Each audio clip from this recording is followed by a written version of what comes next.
Hello everyone, in today's video we're going to be showing you the difference between landing at a stall, or near to it I should say, and just letting it settle when it looks like it's time to settle.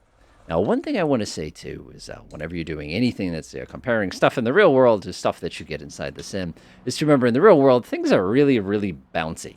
There's a lot of materials involved and a lot of things that kind of happen all at once. And so the flight sim, it's pretty user-friendly. Like, you're not going to be as likely to not have a successful landing.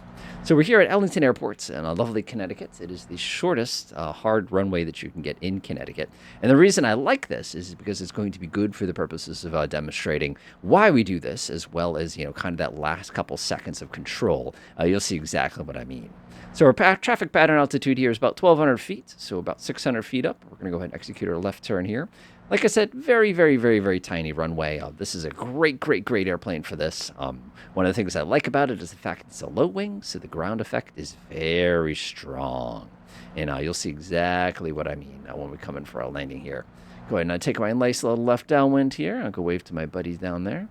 That looks pretty good to me. And again, I would never do traffic pattern work at Ellington Airports because it's just, like I said, this would be so sketch. So what we're going to do for our first landing is we're going to go ahead and demonstrate pretty conventional. We're not going to do anything weird. We're just going to go ahead and land in the sense that, hey, when this feels right, we're going to let the wheels touch the ground, kind of a thing like that. So I'm going to have to start pulling my throttle back quite aggressively in this aircraft just to kind of get it to settle. And one of the things I love about Ellington is that's it. We can go ahead and go down now. Like, that's all there is to it. All right, let's go ahead and now give it a couple taps of downwards, lovely flaps here. Flaps on this thing, it's kind of fun in the real world because when you give that thing a tug, it's like, oh my God, what am I going to do? And the whole nose jumps on you. You do not get that at all in the flight sim. So our first landing here, we're going to land not at a stall. We're going to land when it looks right. TLAR, that looks about right, kind of a thing like that.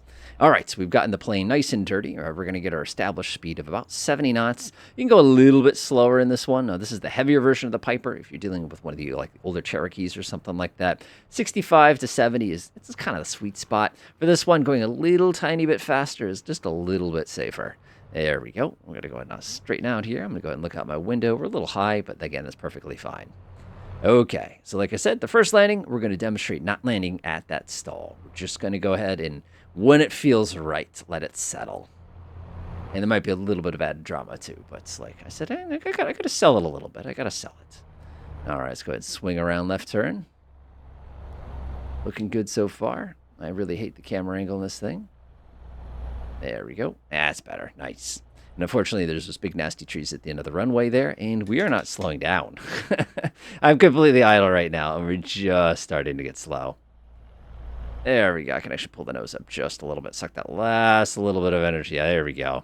What the heck is this, folks? There are flaps on this thing, and they do slow you down. There we go. All right. Again, we're just going to, like I said, looks about right. 70 knots right there. Got the throttle. Runway's made. We'll have no difficulty getting this thing down. We actually got to slip a little bit here. All right. I'm going to go ahead and start leveling off here. I'm going to look for that nice sight picture. We got a little bit of extra speed. A little bit of extra speed.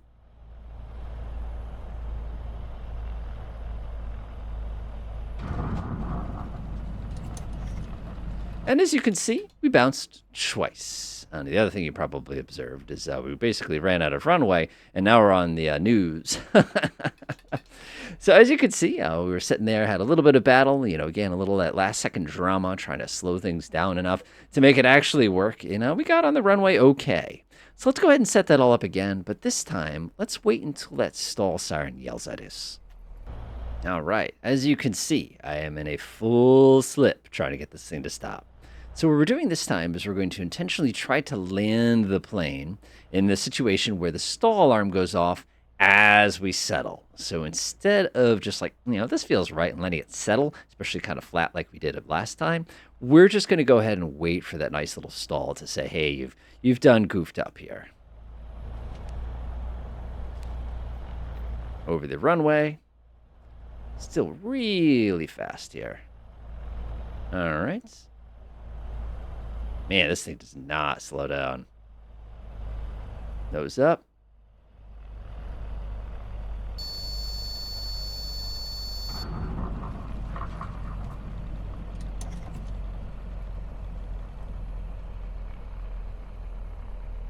Did you observe the difference?